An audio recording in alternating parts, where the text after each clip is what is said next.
I'm Camille Hayes, 34, single mother, senior project coordinator at a mid-sized ad tech firm in Jersey City. I live in a 2-bedroom apartment overlooking a parking lot in a building where the heater groans louder than the tenants. My life is stitched together by systems: budget spreadsheets, therapy appointments, school pickups, and late-night emails typed with one hand while the other wipes spilled milk. It's not glamorous, but it is mine, and I fought too hard for even that. The annual Christmas gathering had been moved to my parents' new colonial house in Fairfield. White siding, brick pathway, 3-tier wreaths. It was Charles and Margaret Hayes' retirement dream, paid in full and equipped with enough crystal to impress the neighbors. I hadn't seen my brother Brett since last winter. We didn't speak much. We never did. That morning, I had ironed Jordan's shirt twice. He was 7, gap-toothed and long-limbed, with a habit of humming when nervous. On the drive over, he asked if there would be hot cocoa. I told him there would be.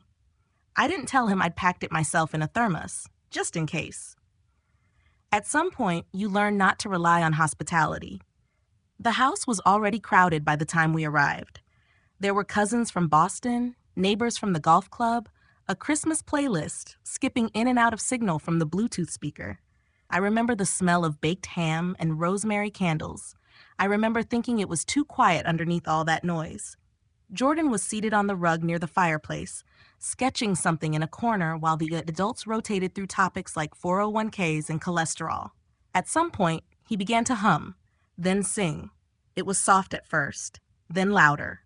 I heard him before I saw Brett cross the room. What happened next was so fast, so clean, that it barely made a sound. But I saw the aftermath.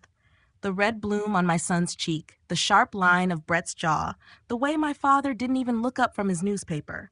My mother's laugh was soft and practiced. Something in me shut down. Something else began moving underneath. I stayed still, but I was not still. And I knew, with clarity I hadn't felt in years, that we had just crossed a threshold. I didn't sleep that night. The guest room my parents had assigned us was cold despite the central heating. Jordan fell asleep quickly, curled in a crescent, one hand still loosely gripping a crayon. I lay beside him, wide-eyed in the dark, staring at the ceiling fan blades as they churned through the silence. I replayed the moment again and again. The angle of Brett's body as he moved, the sound, muted but unmistakable, of palm meeting skin. The collective breath that had paused in the room before resuming, unnaturally, as if nothing had happened. I kept wondering whether anyone else had really seen it, or worse, if they had and simply didn't care. Around 2 a.m, I reached into my bag and retrieved a small digital recorder. I'd bought it 6 months earlier to use for voice notes during interviews. I had left it running in my coat pocket earlier that day, an accidental habit from work. I didn't remember turning it off. I sat on the edge of the guest bed, listening. The audio was muffled by fabric, but still clear enough. Brett's voice, sharp and clipped, Jordan's soft singing, the impact, the silence, my father's dismissive murmur, my mother's laugh, it was all there. I pressed pause, then rewound it and listened again, this time with headphones.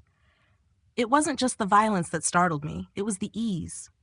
The way it had been absorbed into the atmosphere like spilled wine on an old rug, noticed maybe, but not worth reacting to. That was the part I couldn't let go. By sunrise, I had packed our bags. I didn't tell anyone we were leaving. I simply carried Jordan to the car, still half asleep, and drove away before the house began to stir. Back in Jersey City, the apartment smelled like oranges and radiator heat. I made oatmeal. I washed my son's clothes. I told his school he'd be out for a few days with a stomach bug. I didn't tell Jordan why we left. Not yet. He hadn't asked. The following morning, I booked an appointment with Dr. Ellison, Jordan's pediatrician. Her office was in a strip mall between a donut shop and a failing yoga studio. She examined him gently, asked a few casual questions, and wrote a referral to a child psychologist without making a scene. The red mark had faded by then, but she noted the sensitivity on his left cheek and the startle response when she reached too quickly for her pen. That afternoon, I sent an email to an old acquaintance, Lisa Monroe, who'd graduated 2 years ahead of me in college. She was now a civil attorney working for a nonprofit legal aid group in Newark. I didn't tell her the whole story, just asked if she had time for coffee. We met the next evening in a quiet corner of a bookstore cafe. I handed her the recorder. She listened in silence, her expression unreadable. When it ended, she didn't say much. She just nodded slowly and asked if I wanted to pursue criminal or civil channels. I told her I didn't know yet. I wasn't sure if I wanted anything public. I wasn't even sure what I wanted at all.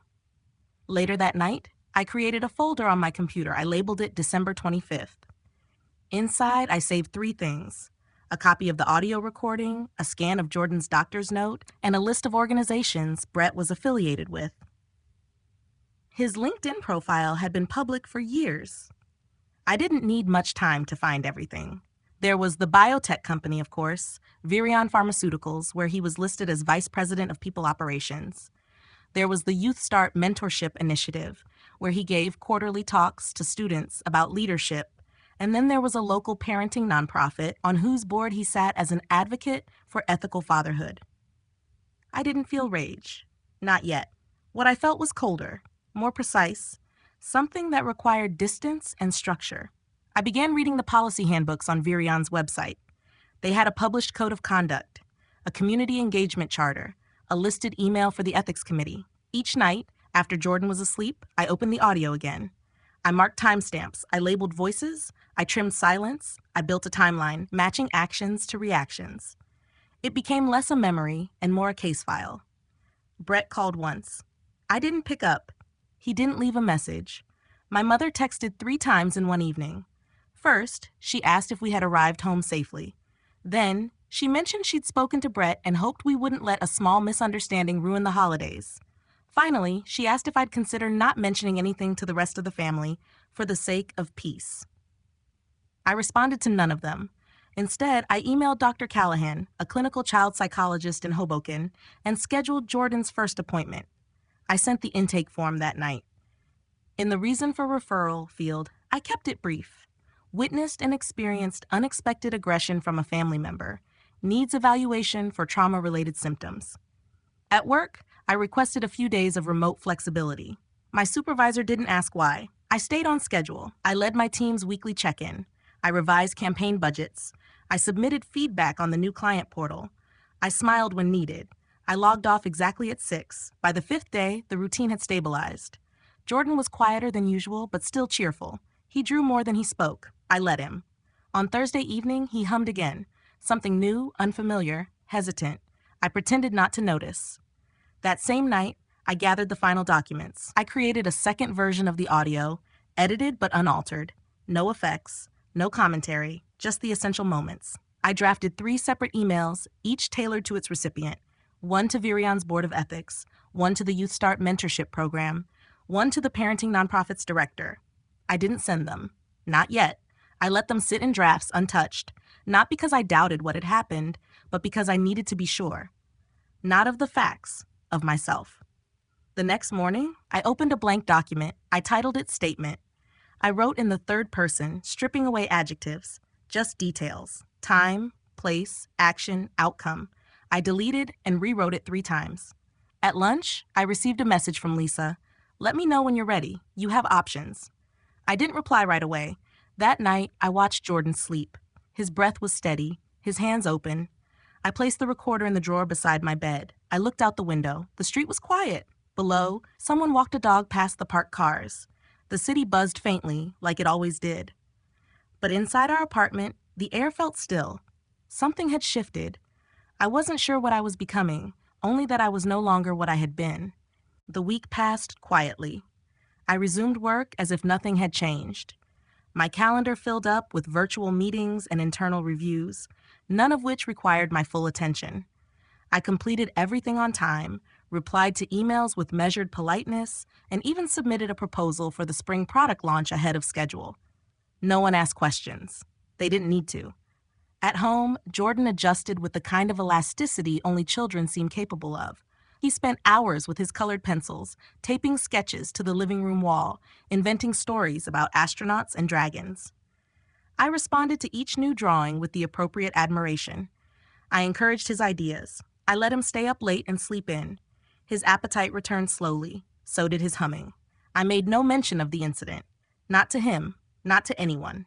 The silence created a kind of perimeter, soft, invisible, but impenetrable. Jordan didn't ask, and I didn't volunteer.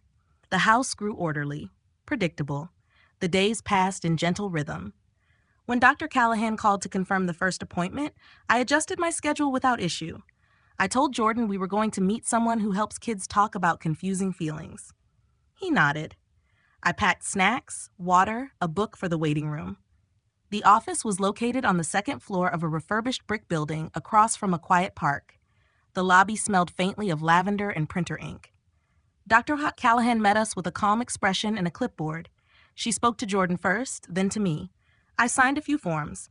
Jordan disappeared behind a half-closed door. I waited. While he was inside, I opened my notebook and began writing. Not thoughts, not a journal, just notes, phrases, headlines, names. I wrote slowly, in neat columns, leaving space between each line. When the session ended, Dr. Callahan said little. She asked if we could return the following week. I said yes. On the way home, Jordan fell asleep in the back seat, his mouth slightly open. I drove without music. The city passed by in silence. I received another message from my mother, then one from Brett. I didn't respond. I archived both without reading beyond the preview. I turned off read receipts. I muted family threads. Nothing had changed, outwardly, but everything had shifted. At work, I declined an invitation to a team lunch and stayed behind to reorganize shared drive folders. I reviewed performance metrics I already knew.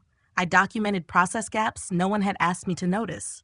I updated templates. I requested login credentials for legacy systems, citing audit prep. No one questioned it. My efficiency worked as camouflage.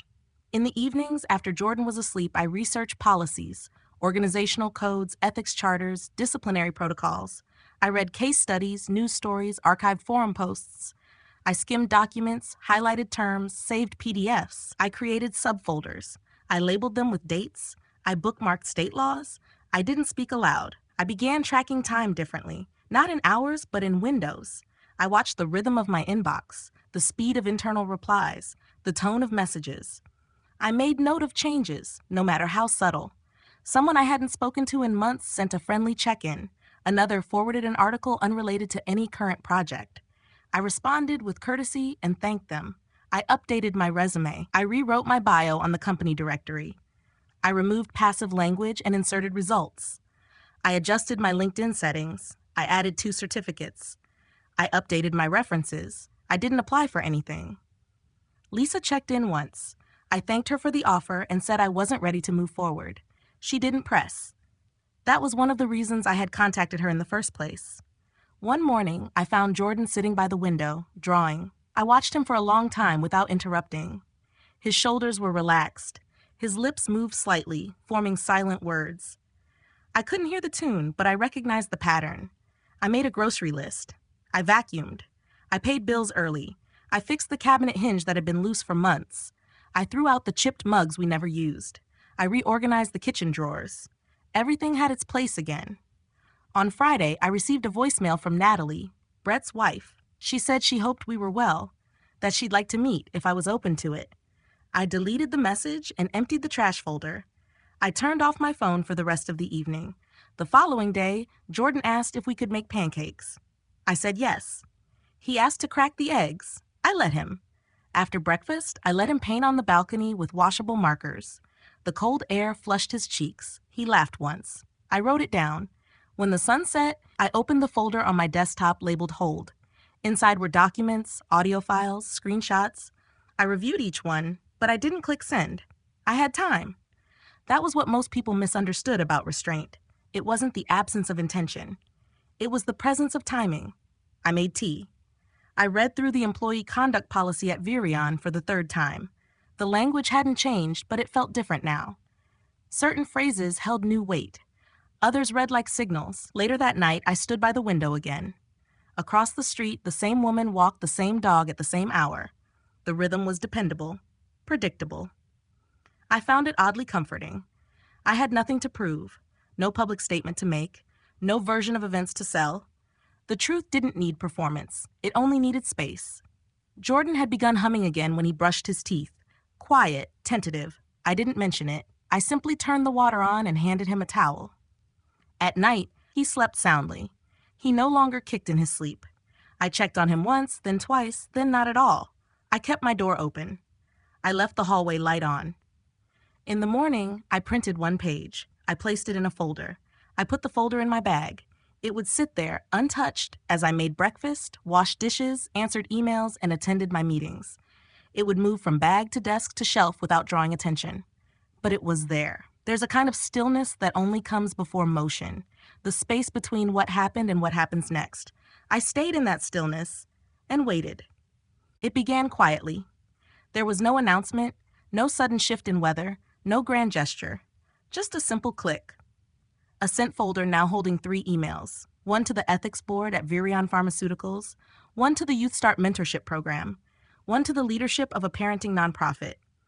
Each message contained a brief statement, an attached audio file, and a line requesting confidentiality. The following morning passed without incident. I made coffee, packed Jordan's lunch, answered a project update request, and joined a status call. No one said anything unusual. The emails remained unopened, unread, for hours. The silence was expected. The delay, almost reassuring. It was mid-afternoon when the first sign arrived. A call from an unfamiliar number, which I let ring out. Minutes later, a voicemail notification blinked on my screen. I didn't listen. Then came the email. No greeting, just a forwarded message chain marked urgent in the subject line. The signature belonged to a Virion board member. There was no need to open the attachment. I recognized the file name.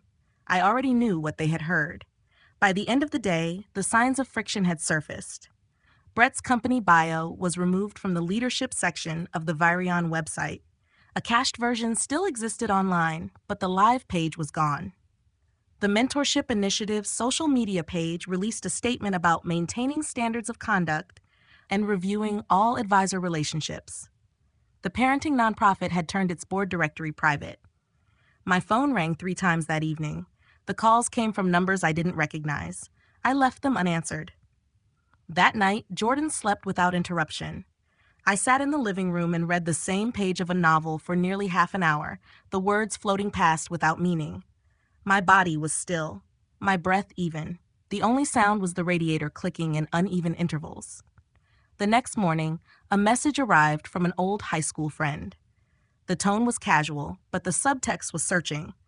There was no mention of Brett, but the timing said enough. I responded politely, non-committally, and left the rest alone. The family threads began to buzz. A cousin posted a vague status about betrayal within bloodlines. An aunt shared an article about the danger of false accusations. My mother texted 3 times in succession: concern, confusion, and then disbelief. My father's email came later, colder, typed in exact sentences with periods after every line. He asked what I hoped to gain. He reminded me of all the times they had helped with rent. He questioned my character without raising his voice. I closed the laptop and went for a walk. Jordan spent the afternoon building towers from magnetic tiles. He hummed while he worked. Occasionally, he called me over to show a new design. I knelt beside him and admired the patterns. We didn't talk about anything else. By evening, Paul, my sister-in-law's brother, called. He didn't leave a message, but I noticed the missed call. I let it go unanswered. The following day, I received a call from Grace, my direct manager. She asked if everything was all right. She mentioned a man had called the front desk asking for confirmation of my employment, claiming to be from a financial services firm. I told her I didn't know anyone fitting that description. She paused, then said she understood. She reminded me that my position was secure and that, should I need anything, her door was open. I thanked her and returned to my work queue. By the end of the week, the shift had fully set in. Brett had been placed on administrative leave pending an internal review. The children's nonprofit announced his removal from the board, citing an internal policy review. The mentorship program suspended all affiliations with him indefinitely. Online, the story was beginning to circulate. It wasn't a headline. It didn't go viral. But in the circles that mattered, the professional networks, the nonprofit lists, the industry Slack groups, his name appeared more often in hushed threads and cautious references. The audio had been shared, quietly, discreetly, but unmistakably, not by me. I hadn't sent it beyond those 3 emails, but the current carried it forward on its own. Jordan's school sent home a flyer about a spring concert. He asked if he could audition. I told him yes. One night, Paul called again. This time I picked up. He spoke quietly. He said others in the family were talking, that they wanted to know who gave me the recording. I said nothing. He said he didn't regret it, that he'd seen enough for long enough. Then he hung up. A few days later, I received an email from Natalie. She said she wanted to meet. I agreed. We sat in a cafe on the east side, near a park we both used to take our kids to. She looked tired. Not distressed, just emptied. She said she'd heard the recording.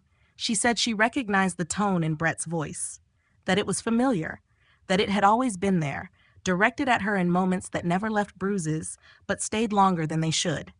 She said she was staying with her sister, that Brett had broken a glass against the kitchen tile, that he'd blamed her for not defending him to her father, who knew a man on Virion's board. She didn't ask for my opinion. She didn't want sympathy. She just wanted to say it out loud. I listened. I nodded. I paid for her tea. We didn't hug when we left. That evening, I received another message from my mother. She asked me to consider the consequences. She said things were spiraling, that Brett's reputation was being dismantled, that I needed to stop before it reached a point of no return.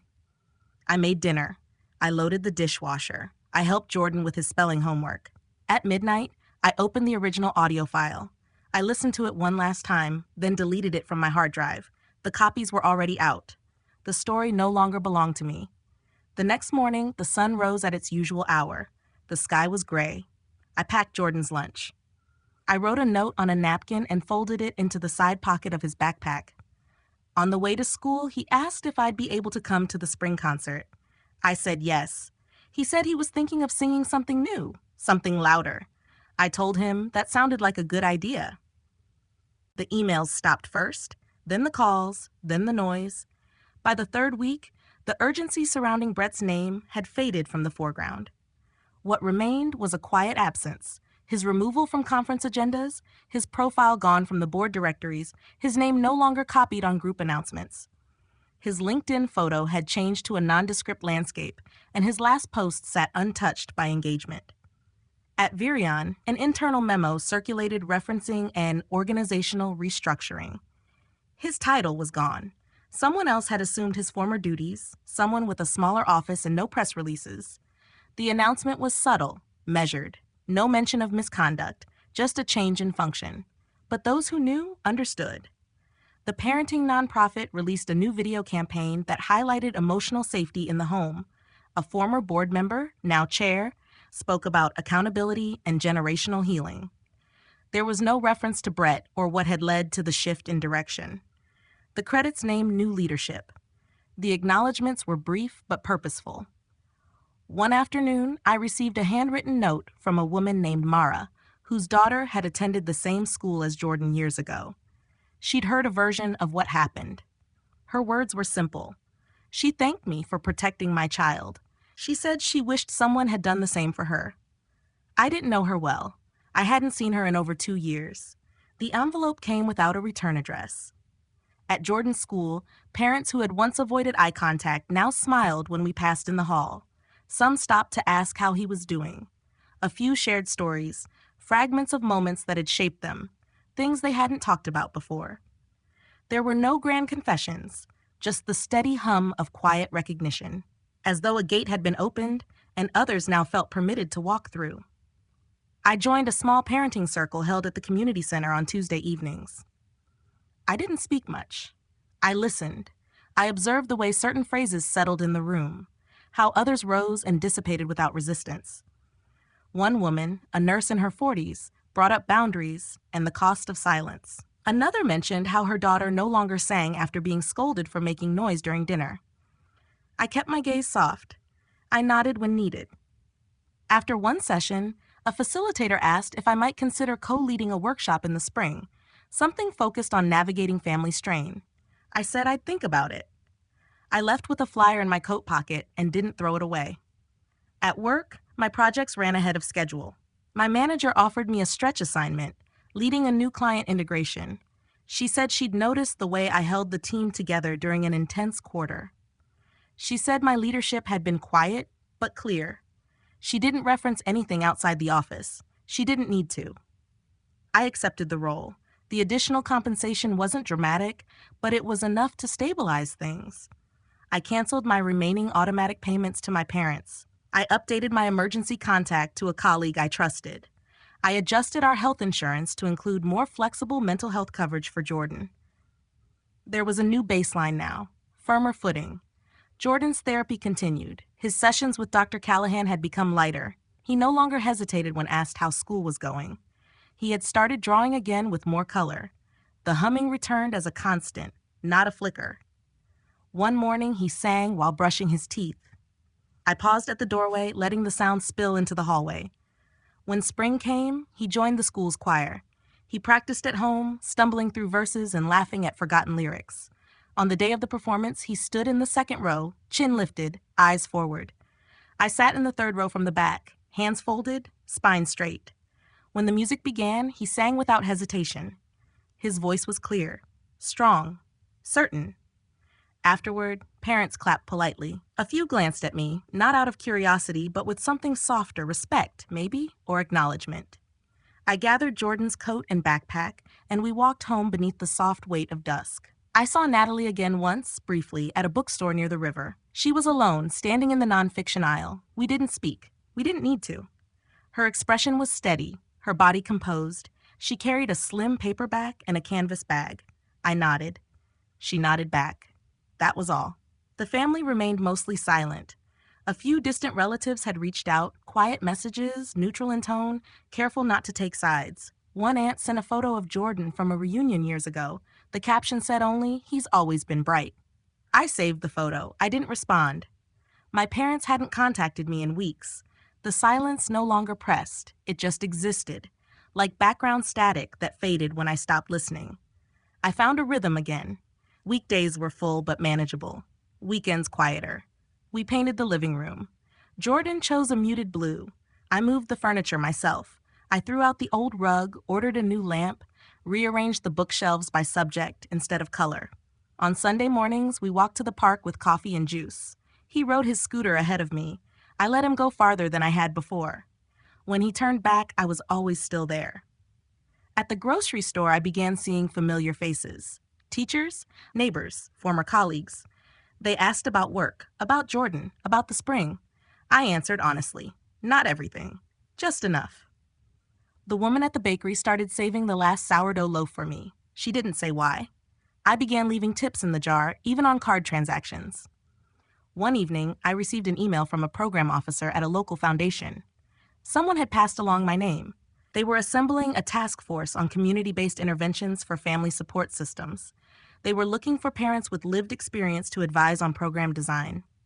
The email was concise, respectful. There was no assumption, only an invitation. I read it twice before replying. In early May, I stood in front of a room of 10 people, most of them strangers, and introduced myself. I spoke about listening, about noticing, about what it meant to act when no one else did. I didn't name names. I didn't share the audio. I didn't revisit the details. I spoke about change. After the session, someone approached me. She had sat near the door, taken few notes, spoken even less. She said thank you. Then she left.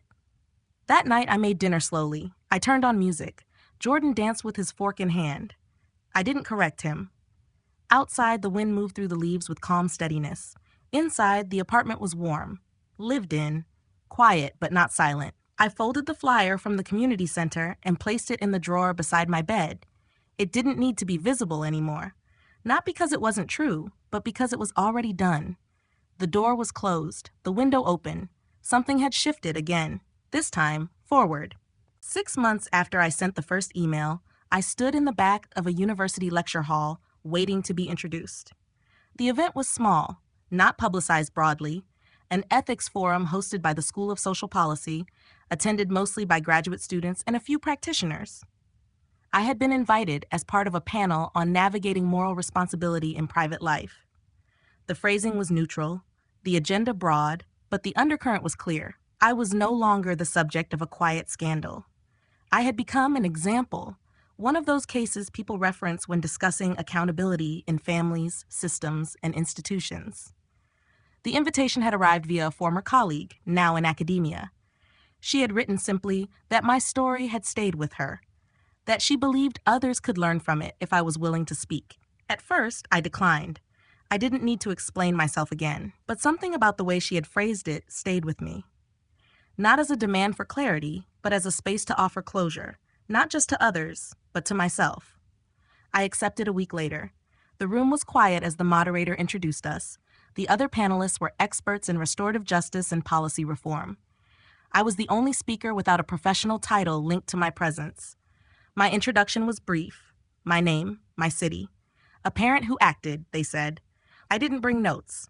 I didn't rehearse. When it was my turn, I stood behind the podium and told a version of the story that belonged neither to me nor to the headlines. I spoke about what it meant to watch a room fall silent after violence, what it meant to carry the burden of truth alone for a time. I talked about process, not in the legal sense, but the human one, how systems respond, how people choose to turn away or lean in. I didn't name anyone. I didn't need to. I described what I saw in my son's eyes the day after it happened, and how that moment shaped every decision that came after. I spoke plainly, not with authority, but with clarity. I said only what I knew. I didn't tell them what to do. After the session, several students approached me. A young man with a soft voice thanked me. A woman with a binder said she had written down one of my lines about the space between witnessing and responding. They asked questions not about the incident, but about how I decided to move forward, what I learned about myself, what surprised me. I answered what I could. The rest, I left open. The next day, a reporter from a local magazine emailed me. They were running a piece on modern forms of whistleblowing, how personal integrity intersected with familial loyalty in the age of documentation. Someone from the audience had passed along my name. I declined to be featured. I didn't want to be a headline again. Instead, I offered a short statement about creating safe environments for children and the importance of boundaries, even within families. They printed it alongside anonymous excerpts from other sources. Jordan's spring term ended with a small ceremony. He received a certificate for creative persistence from his teacher. He had written a short poem for the school anthology. It wasn't about what happened, but I could read the echoes between the lines. He'd titled it Voice. At home, I framed it and hung it near his bed. The summer passed without incident. I submitted the final report on my client integration project. My manager forwarded my name to the strategy team. I wasn't sure I'd take the role, but the offer felt different this time. Not like an escape, but an expansion. A step, not a retreat. One afternoon in August, I received a letter in the mail. It had no return address. Inside was a folded note written in my mother's handwriting. The tone was tentative. She wrote that she had started reading about trauma, that she'd been attending a support group at a local church. She didn't ask to meet. She didn't mention Brett. She only wrote that she had watched Jordan's spring performance online, that his voice had reminded her of something she couldn't name. I placed the letter in a drawer with the others. I didn't respond. Not yet. The apartment remained the same, worn, modest, warm. I rearranged the furniture once more in September, this time without needing a reason. Jordan grew taller. He began asking bigger questions about fairness, about consequences, about why some adults forget how to be kind. I answered carefully, with honesty scaled to age. He didn't need everything yet, just enough to know he was safe. Some nights, I sat by the window with a notebook and wrote without direction. Not a memoir, not a case study, just fragments of what remained. The feeling of that room after the slap, the silence at the table, the weight of a decision unfolding. I wrote about thresholds and what it means to cross one. There were no applause lines, no grand pronouncements, only a quiet truth that something had changed, and I had changed with it. Justice, when it arrives, rarely announces itself. It's felt in the steadiness of breath, the return of song, the space reclaimed from fear. It settles not in celebration, but in the quiet certainty that this time the silence broke, and something stronger stood in its place. Sometimes the hardest choices are the ones made in silence. Not the moments when we speak out, but the ones when we stand still, watching, measuring, waiting until the weight of truth is undeniable. This was never about revenge. It wasn't about proving anyone wrong. It was about drawing a line and saying, gently but firmly, this is not okay. It was about protecting someone too small to be heard and learning, in the process, how to finally listen to myself. Along the way, I realized that justice doesn't always come wrapped in headlines or loud applause. Sometimes it arrives quietly, through a shifted policy, an emptied office, a child's song returned to the air. There were moments I questioned everything, moments when silence from those closest to me felt louder than the harm itself. But there was also grace, in strangers who reached out, in unexpected allies, in the slow rebuilding of safety where shame once lived. And so, if you've ever stood at the edge of a moment like this, unsure, unseen, carrying something no one else wants to acknowledge, know that your voice doesn't have to be loud to be heard. What would it look like if we all chose quiet courage over passive comfort? If we risked discomfort in service of something truer, something lasting? Maybe the world doesn't change all at once. Maybe it changes exactly like this. One boundary, one truth, one voice at a time.